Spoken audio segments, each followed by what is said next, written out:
Buenos días a todos, querubines de primero A. Hoy viernes 4 de diciembre de 2020, en matemáticas vamos a ocupar las páginas 104 y 105, donde dice: consideren como unidad la medida de la tira de la página anterior que mide 1, que sería esta. Esa sería la tira.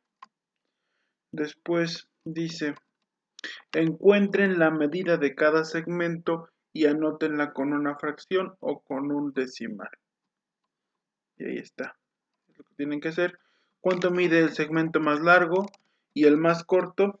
Anoten lo que falta en la tabla. Del lado izquierdo está la unidad, en medio está la cantidad y en la derecha está la fracción de la unidad.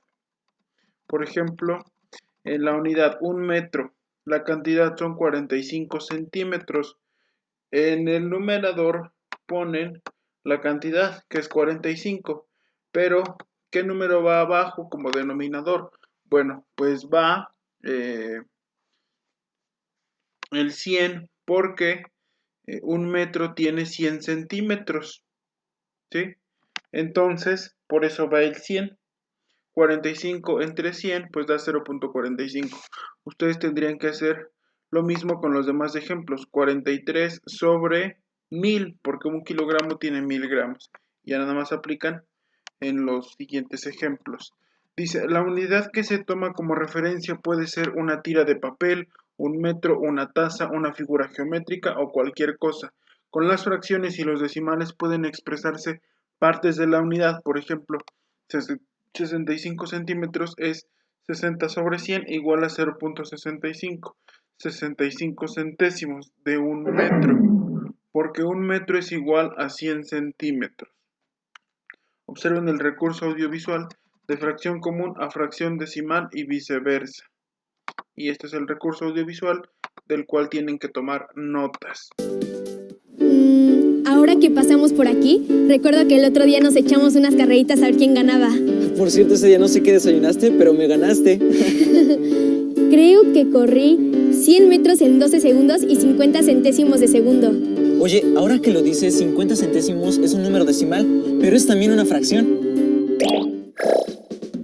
Una fracción decimal, como su nombre lo indica, es una fracción cuyo denominador es una potencia de 10, como 10, 100, 1000, 10.000 y así sucesivamente.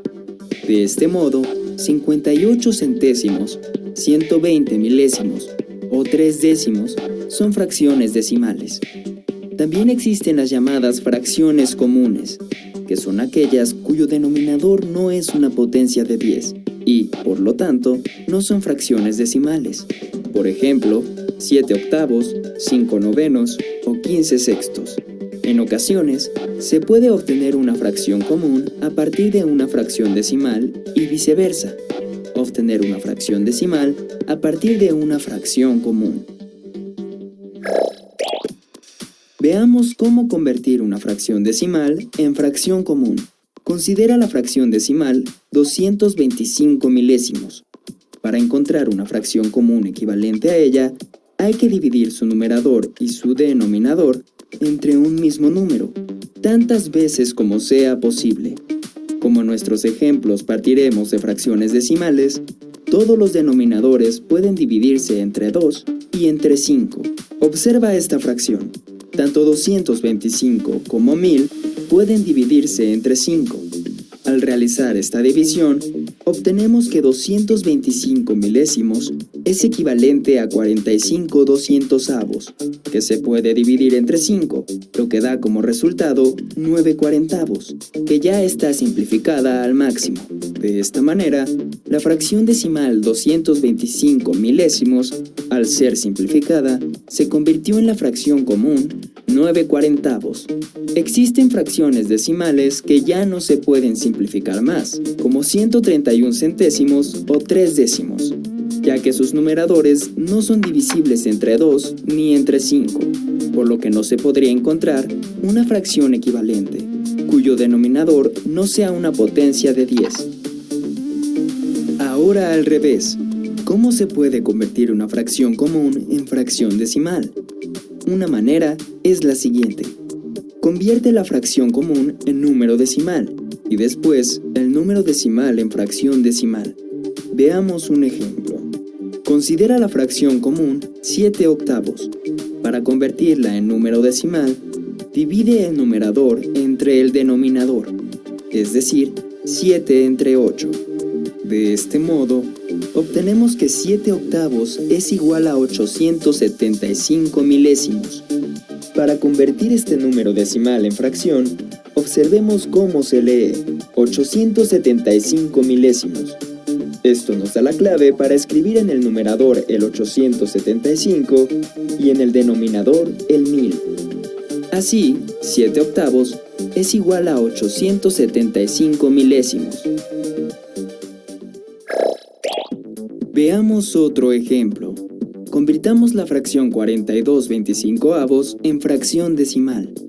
Igual que hicimos con la fracción anterior, dividimos el numerador entre el denominador, es decir, 42 entre 25. El resultado, 1.68, se escribe como fracción mixta, un entero 68 centésimos, y como fracción común, 168 centésimos. Te voy a poner un problema. Si el tiempo de tu carrera fue de 12 segundos con 50 centésimos de segundo, conviértelo primero en una fracción mixta y luego simplifícalo para ver qué fracción común te da como resultado. Está bueno ese reto. ¿Tú puedes hacerlo?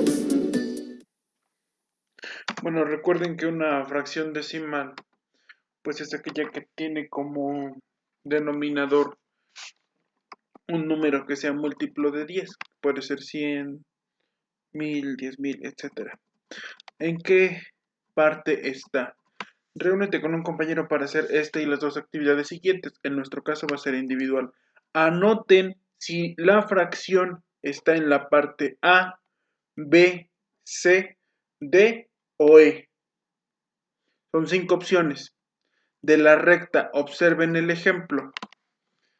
2/5 dice que está en el inciso B. Si nosotros nos vamos al inciso B, es este. Si ya lo ubican, entonces, ¿qué es lo que tenemos que hacer ahí? Bueno, bien fácil. Para poder ubicar cada fracción en la recta numérica, yo les recomiendo que primero conviertan la fracción a notación decimal. Y tengamos en cuenta que la recta va de 0 a 1, es decir, que es una unidad, ¿sí? Y si nosotros, por ejemplo, convertimos 2/5 a notación decimal, nos queda como resultado 0.4. Por lo tanto, sí está en lo correcto, en escribir aquí el inciso B, ¿sí? Porque aquí tenemos como referencia el 0.2 y la otra referencia es el 0.5. Si se dan cuenta, no está a la mitad, porque si está más pegadito a la derecha, ¿no? Entonces, sí tiene razón aquí en escribir el inciso B. Ahora, por ejemplo, con el otro ejemplo, que es un décimo, ¿sí? Un décimo, si lo convertimos a número decimal, nos daría como resultado 0.1. Y vean, entonces, ¿qué inciso tenemos que escribir acá? A, B, C o D. Y aquí tenemos el A, ¿no? Entonces, si nos da 0.1, pues ubicándolo con las decimales estaría como por aquí. Por lo tanto, sí se puede decir que ahí está un décimo está en la parte A. Ya nada más ustedes resuelven los demás. Por ejemplo, 3/4, bueno, dividimos 3 entre 4, nos da 0.75, ubicándonos más o menos en qué inciso va a estar. No creo que esté en el C, ¿verdad? Porque el C nada más abarca del 0.5 al 0.625. Tendría que estar en el D, porque abarca de 0.625 a 0.95. Por lo tanto, aquí la respuesta correcta sería el D. Y ya, así van resolviendo los demás ejercicios. Ahora, el producto del día de hoy en matemáticas es la actividad 2 de esta página 105. En esta tablita, ¿no? Y se hagan lo mismo en esta tabla, pero ahora consideren los puntos de la recta numérica que está abajo, ¿sí?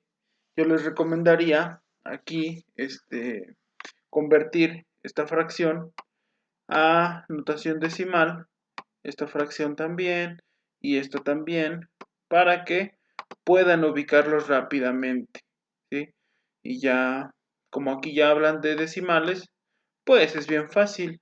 Si ya sabemos cuánto mide acá, cuánto mide acá y cuánto mide acá, pues es fácil ubicarlos en qué inciso van a estar, ¿verdad? Recuerden que hay 4 opciones, A, B, C, D o E, perdón, 5 opciones, ¿vale?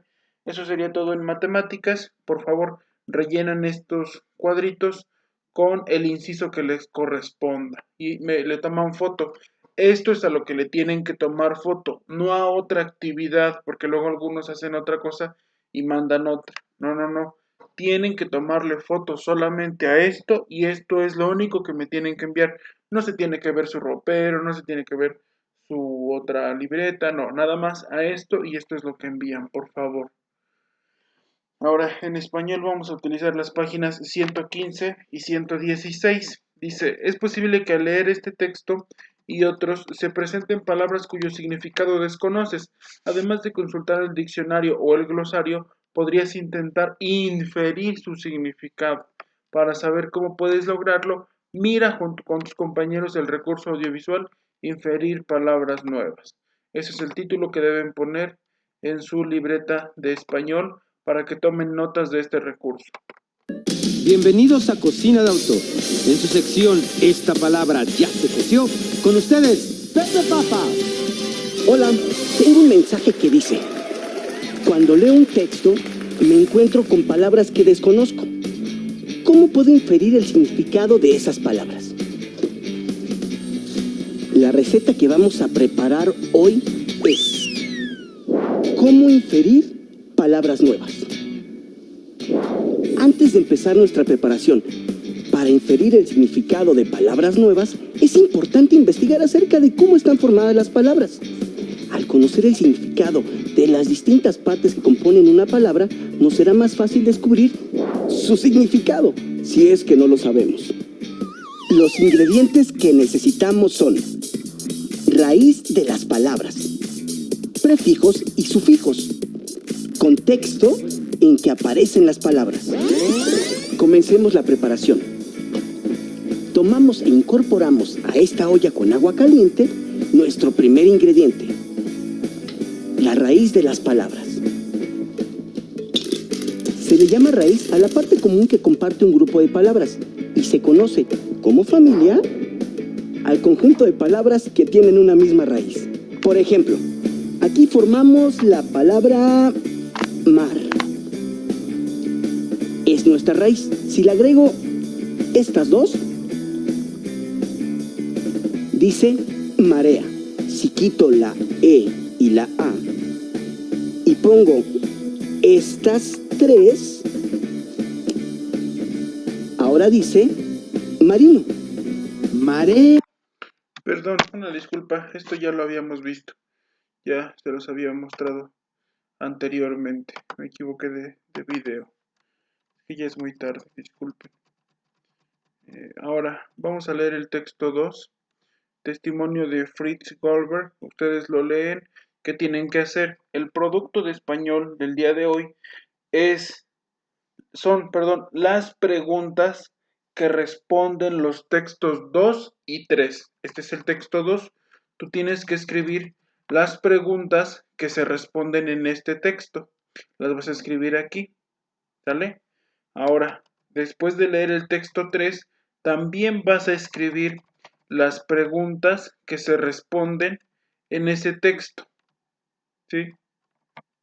Vas a escribir las preguntas que se responden en ese texto. Después vas a copiar en tu libreta estos esquemas que hablan de fuentes impresas y de fuentes electrónicas.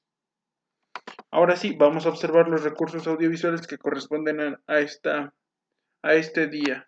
Que ya tengo mucho cansancio, pero una disculpa. Sería cómo seleccionar materiales de lectura de acuerdo con su pertinencia. Bueno, ese es el título que deben poner en su libreta para que tomen sus notas. Bienvenidos a su programa Cocina de Autor. En su sección favorita, esta palabra ya se coció. Queda con ustedes, Pepe Papa. Hola, qué gusto que nos acompañen. Hace unos días recibí un mensaje en el que me preguntaron lo siguiente. ¿Cómo puedo saber si un libro contiene la información que requiero? ¿Qué estrategias puedo usar para examinar rápidamente un libro antes de llevármelo del estante de la biblioteca? Hoy cocinaremos cómo seleccionar materiales de lectura de acuerdo con su pertinencia. Acompáñenos. Antes de iniciar con nuestro platillo, hay que tener en cuenta que al hacer una investigación podemos encontrar muchos libros sobre el tema que nos interesa, pero algunos libros son muy especializados y solamente los expertos los comprenden. Otros tienen información muy básica que no sirve para nuestros propósitos. Entonces, ¿cómo saber cuál libro es el que más nos conviene? Veamos. Los ingredientes son tema de interés, lista de preguntas guía para el desarrollo de la investigación, estrategias de búsqueda, técnicas de lectura, barrida de texto y lectura de exploración.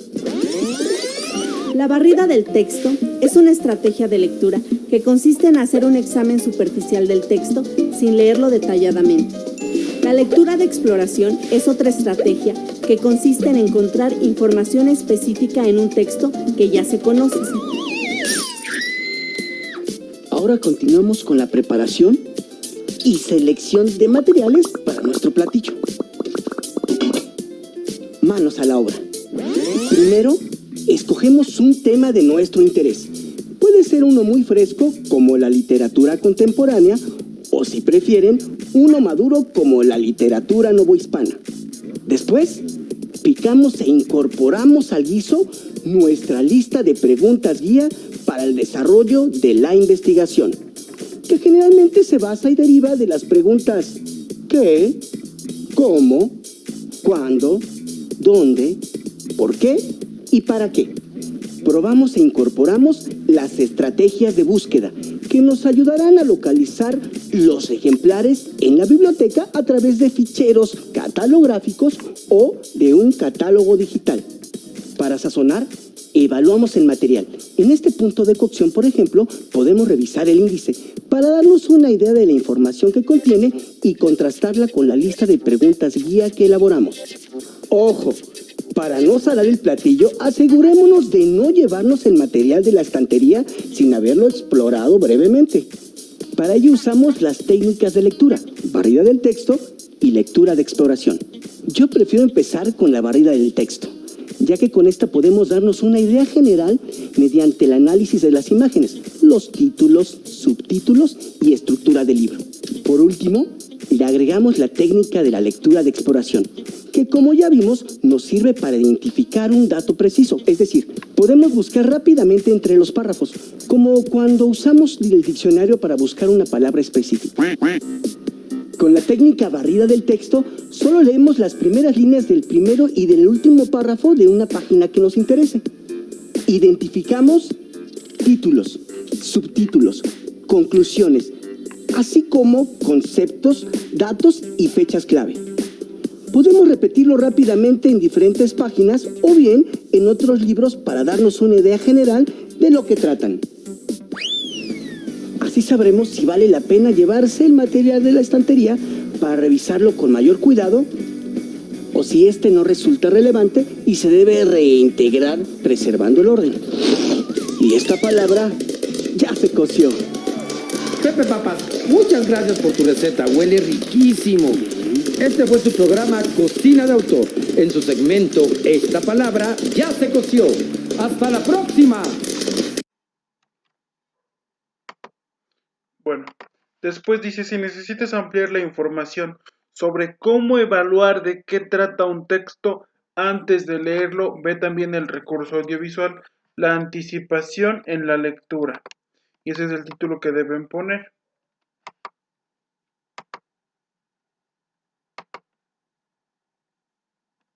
La anticipación en la lectura. A ver, déjenme buscarlo.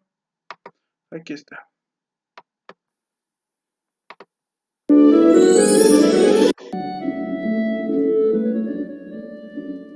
Bienvenidos a su programa Cocina de Autor. En su sección Esta palabra ya se coció, queda con ustedes Pepe Papa. ¿Qué tal? Me acaba de llegar un mensaje con la siguiente inquietud. Antes de iniciar la lectura de un texto, ¿podríamos saber de qué va a tratar? Acompáñenos hoy para preparar la receta. La anticipación en la lectura. Antes de empezar, debemos preguntarnos qué habilidades ponemos en práctica antes de leer un texto.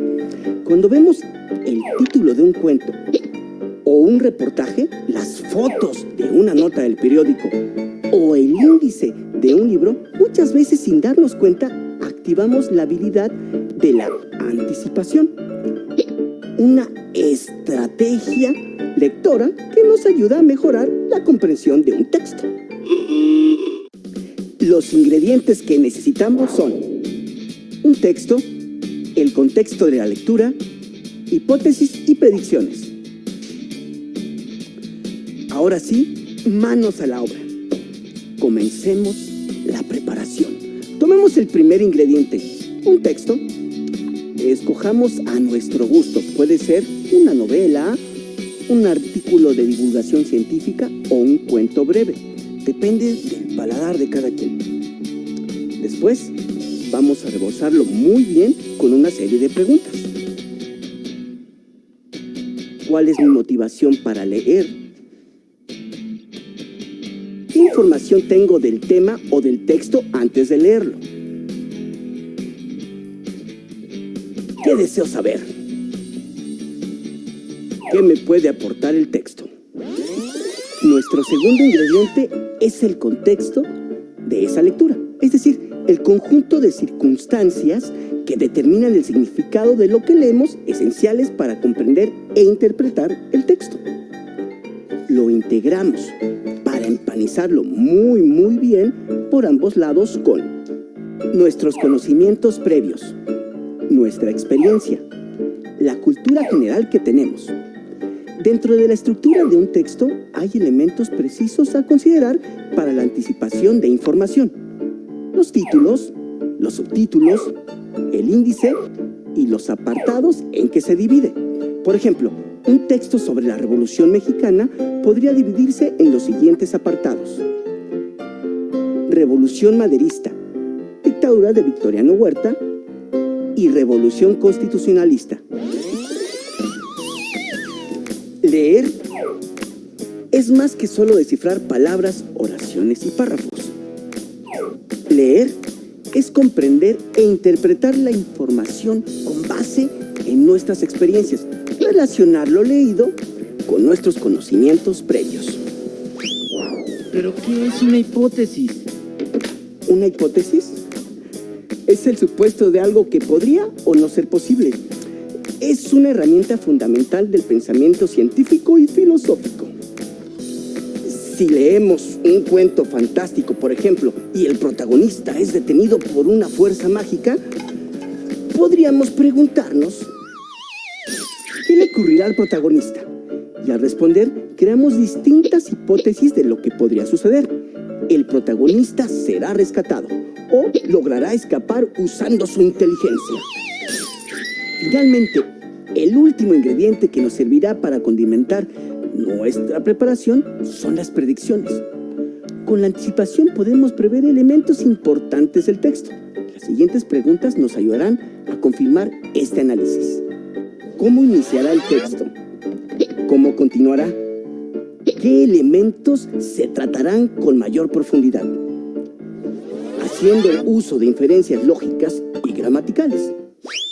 Es importante mencionar que durante la lectura cada predicción debe ser verificada. ¿Y por qué es importante verificar las predicciones? Debido a que las predicciones nacen de las preguntas que le hacemos al texto antes de leerlo. Comprobar que son correctas respalda nuestra comprensión de lo leído. Una vez emplatado, ya podemos probar nuestro platillo. La anticipación nos ayuda a tener una mejor comprensión de los textos. Y esta palabra ya se coció. Pepe Papas, gracias por tu receta. Esto fue Cocina de Autor. En su segmento Esta Palabra Ya Se Coció. ¡Hasta la próxima! Bien, con esto nos queda más claro esto de la anticipación. Dice, para buscar información sobre un tema se debe establecer una lista de preguntas, guías sobre lo que queremos saber, las cuales nos permitirán evaluar si los textos que consultamos resultan adecuados. ¿Sí? No se les olvide que el producto del día de hoy pues son las preguntas que se responden con los textos 2 y 3, ¿sale? No las respuestas, las preguntas. Ahora, en geografía vamos a utilizar las páginas 27 y 28. En el apartado Manos a la obra, tipos de representaciones geográficas, las imágenes de satélite como las de la Amazonía son una herramienta para representar el espacio geográfico. Existen otras formas de representaciones geográficas que el ser humano emplea para orientarse, ubicarse o describir el territorio, como el croquis, planos, mapas y fotografías aéreas que se describen a continuación. Desde la antigüedad el ser humano ha efectuado diversas representaciones del espacio geográfico. En el portal de Telesecundaria observa el video El espacio representado a lo largo del tiempo y reconoce algunas de estas manifestaciones, sus cambios, su evolución y su utilidad. Por favor, ponen ese título en su libreta de geografía y toman nota. Hoy iniciamos un nuevo recorrido por los caminos de México y el mundo. Les voy a contar cómo me fue en mi viaje a Cuetzalan, Puebla. Voy a empezar por mostrarles este mapa de Cuetzalan. Oigan, en verdad este mapa lo tiene todo. ¿Cómo le hacían los turistas de hace 20 años cuando no existían estas joyas digitales? ¿Cómo eran entonces los mapas de la antigüedad? ¿Para qué los usaban? Esa es una pregunta para Atlay.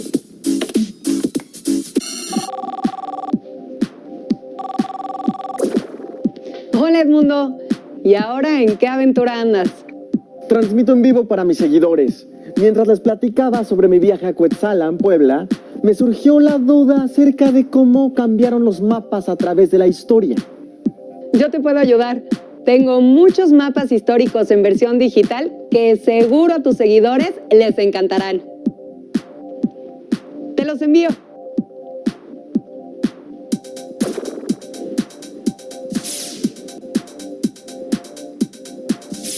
Los primeros mapas fueron elaborados en la prehistoria, con la finalidad de mostrar itinerarios de viaje y las distancias o ubicaciones de lugares de interés. Este otro es un mapa babilónico del mundo.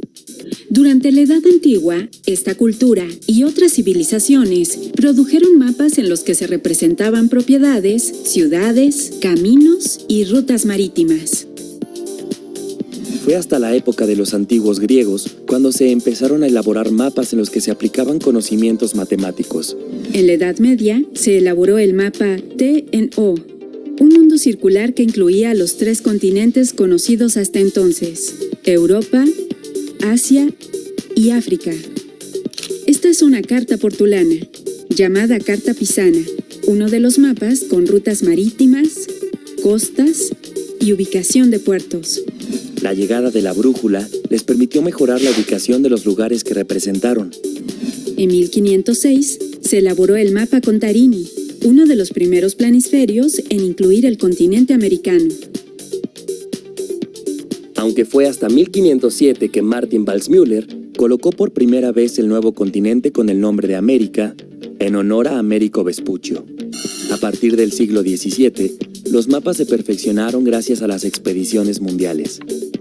Hoy en día contamos con más representaciones del espacio geográfico, como las fotografías aéreas, que ofrecen una lectura fiel del terreno en el momento en que se toma la imagen, lo que facilita conocer un territorio y hacer su cartografía topográfica. Las imágenes de satélite representan de manera visual los datos reflejados por la superficie terrestre, y estos son percibidos por un sensor que se encuentra en algunos satélites que orbitan la Tierra. Así es como se obtienen los datos de los mapas digitales, que utilizamos a través de los celulares o las computadoras. Y es gracias a los avances tecnológicos que cada vez tenemos mapas más precisos. Oye, Tlali, ¿y desde cuándo se hacen mapas en nuestro país?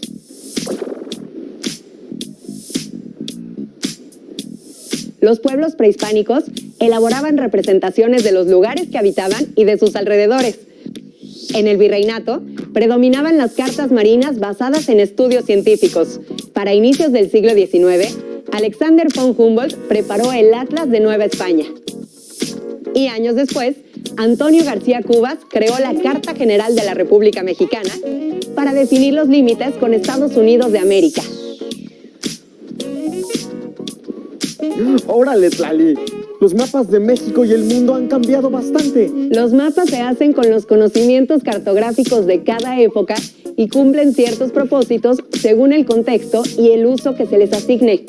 Pues los mapas digitales de ahora son algo así como tener muchos mapas en uno y nos facilitan desplazarnos en el espacio geográfico, conocerlo y estudiarlo. Gracias por compartirnos tus mapas, Tlali. Disfruta tu día, Edmundo. Luego nos vemos. Nos vemos en el camino. Vean cómo los mapas en la vida sirven muchísimo. Por ejemplo, la última actualización sería la de Google Maps, donde tú puedes llegar a cualquier lugar del mundo simplemente con un celular. ¿Sí? Ahora dice, un croquis sirve para representar una pequeña extensión del espacio geográfico. Es una ilustración o dibujo que no representa diseño riguroso. No cuenta con escala ni coordenadas, por lo que no pueden efectuarse mediciones en él. Los croquis brindan información para saber llegar a un lugar o conocer cómo están dispuestos o distribuidos los elementos geográficos en determinado espacio. La figura 1.14. Ven, aquí está un ejemplo de croquis. ¿Y cuál es el producto de hoy? Bueno, el producto de hoy en geografía es que hagas un croquis para llegar a tu casa. ¿Sí? Le tomas una foto y me lo mandas. Después, el globo terráqueo es una representación tridimensional de la forma de la Tierra.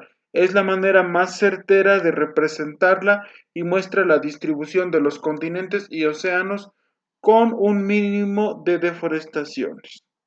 Figura 1.15, ahí está el globo terráqueo. Los planos son representaciones de pequeñas porciones del espacio geográfico. Deben contar con escala y estar orientados mediante el uso de la rosa de los vientos. En general son muy precisos, por lo que pueden ser utilizados para calcular áreas, planear o construir obras. Regularmente son empleados para representar ciudades. Figura 1.16 y es esta. Plano de la ciudad de Guadalajara, Jalisco. Ahí está. Los mapas son representaciones de toda la superficie terrestre o de una parte de ella sobre una superficie plana, generalmente papel. Constituyen la herramienta principal del geógrafo, pues a través de signos, símbolos, y gráficos y colores se localiza y representa la distribución y la relación que guarda la distribución y la relación que guardan los componentes naturales, sociales, culturales, económicos y políticos del espacio geográfico. Un mapa tiene en cuenta la curvatura de la Tierra y puede mostrar gran cantidad de información en escalas local, regional, nacional o mundial. ¿Sí? Hasta ahí vamos a dejar por hoy la asignatura de geografía y sería todo por hoy. Me mandan sus productos, por favor.